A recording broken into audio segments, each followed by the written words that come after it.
قتل أصحاب الأخدود النار ذات الوقود إذ هم عليها قعود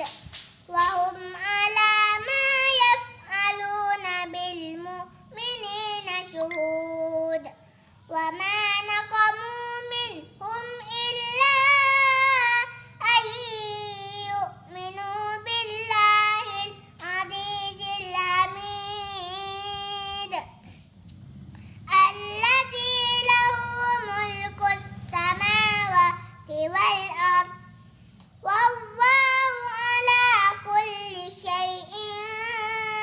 شهيد إن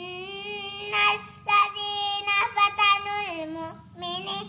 والمؤمنات ثم لم يتوبوا فلهم عذاب جهنم ولهم عذاب الحريق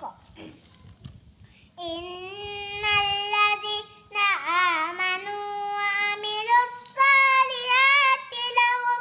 جنات تجري من تحتها الأنهار ذلك الفوز الكبير